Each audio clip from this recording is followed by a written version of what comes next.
Professor, Physician, Epidemiologist. I am Dr. Sri Banerjee.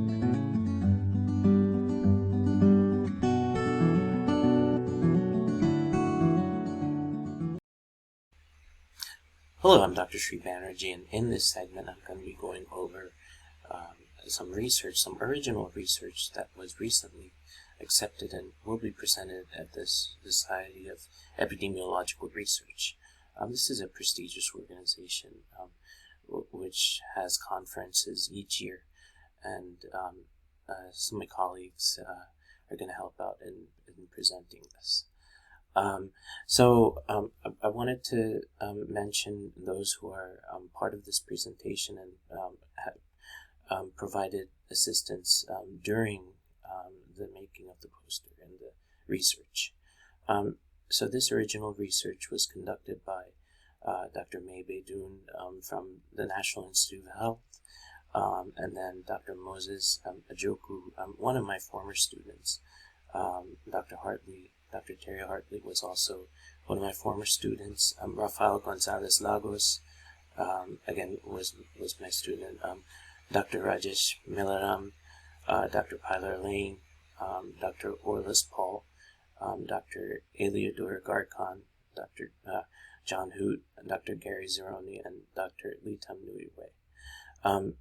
So with the assistance of all of these co-authors, we were able to conduct this original research and present this right here. So I wanted to zoom in some of this poster since I know that much of it is not visible. So let me go ahead and zoom in here.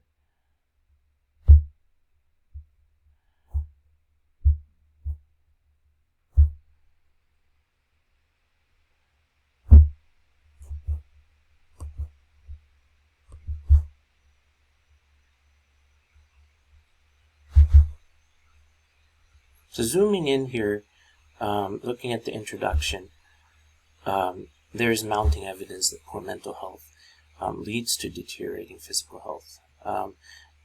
Now, this is looking at Hispanic, Latino individuals.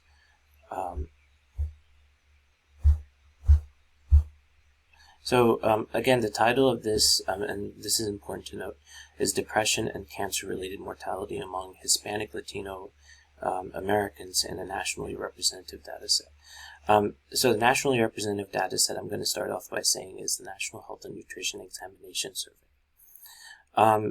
So looking at the introduction, not only is there a problem with depression and social determinants of health with cancer mortality and cancer incidence, but also there's this understanding of how physical health is connected with mental health.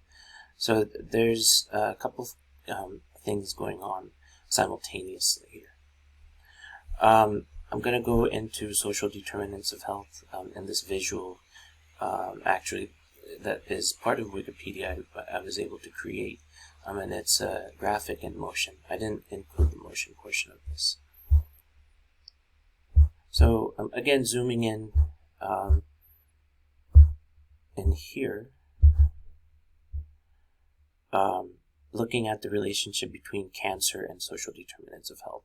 And that's important because understanding social determinants and understanding this, you can actually remedy this by understanding and addressing some of the upstream factors. So let's get to the, let's come up with the solution upstream and prevention so that there is not a connection eventually, and we're preventing those deaths from cancer. Now, in terms of depression and Latino American population, they're less likely to receive treatment for depression, anxiety, and other behavioral issues than their white counterparts. And this is something that we've seen through research.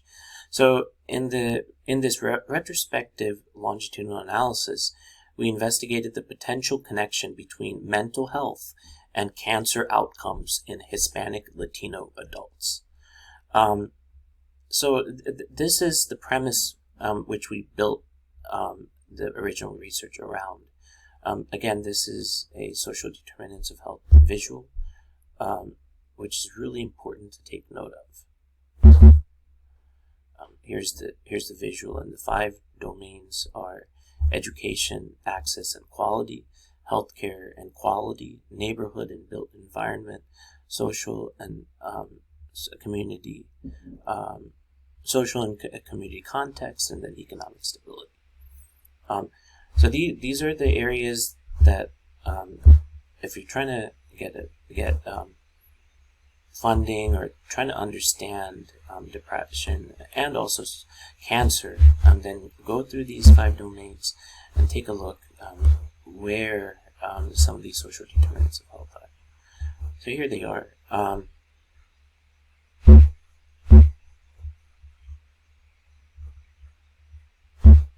So let's erase through some of this so that it doesn't get in the way of my explanations.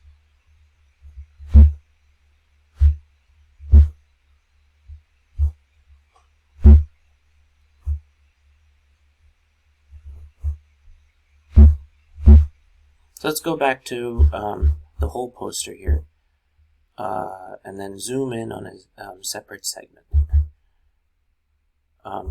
So this was a graphic that one of the co-authors made, and I know this is not very clear. However, there's a connection with food insecurity and other things, which are cancer outcomes. So once you have cancer, what are some of the factors that determine to get to that cancer? So first of all, there's demographic characteristics. There's actually characteristics of cancer. There's the common treatment. So it's actually a plethora of things, ones that are factors to cause cancer. And then the main thing that you're looking at is what the cancer outcomes lead to. And we can apply the social determinants of health on the cancer outcomes to better distinguish and understand how severe cancer will be, and will it eventually, will there be cancer-related mortality? That's the critical thing. It's not all-cause mortality. It's not cardiovascular disease mortality, all of which we've done extensive research on. However, this is specifically cancer-related mortality.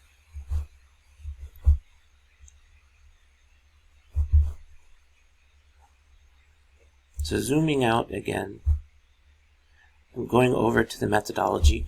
And with the methodology, depression was yielded, what was determined through the Patient Health Questionnaire 9, PHQ-9, and then also cancer-related mortality was according to the ICD-9 codes in terms of diagnosis.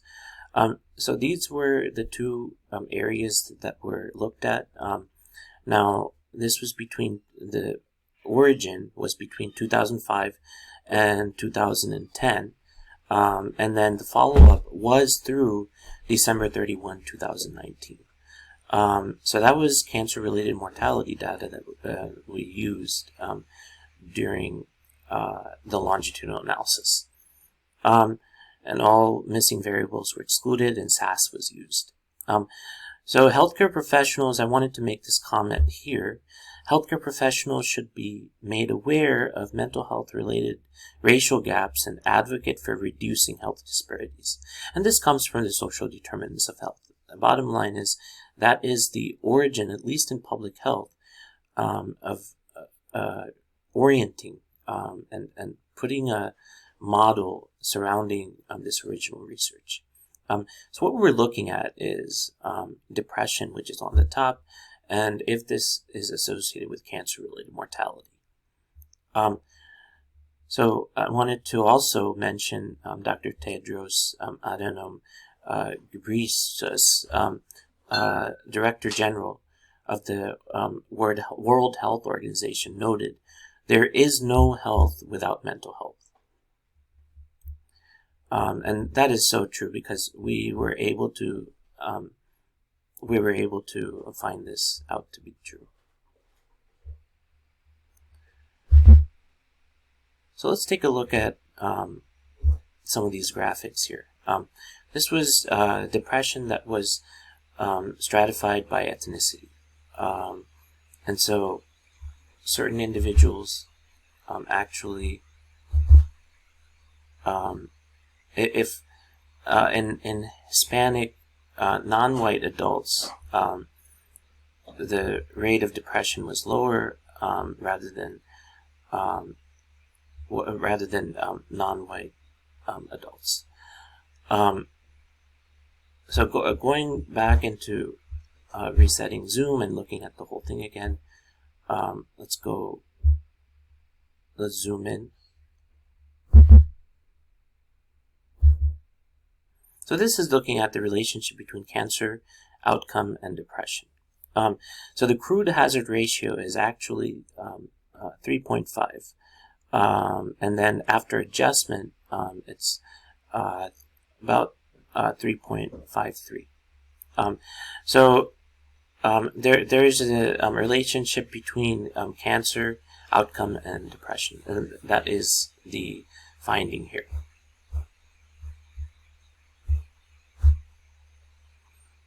So looking at the conclusion now,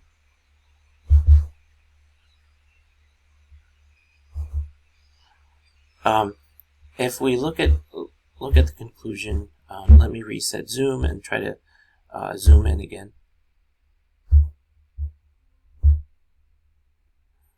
So there is a relationship between depression and poor mental health and cancer-related mortality. And then even after adjustment, this connection between depression and cancer-related mortality was there. And as I said earlier, Latino adults, there is a much stronger relationship. If you look at that same relationship among other races, it's not existent. However, when you connect it with mental health, there is a different effect here. So I wanted to end with this model here, and take a look at this model. And this is to inform future research more so. So you have mental health. We established in this research, in this original research, that mental health, in fact, is connected with cancer outcomes and poor mental health such as diabetes. However, ethnicity moderates this connection. So we saw this connection between depression and overall cancer mortality among Hispanic Americans. However, if you look in other races, this connection is not there. And that is the gist of what is in here in this research. Again, it's a great honor to be able to present this research, and I hope this has made some sense as to what our research entailed. Thank you for listening.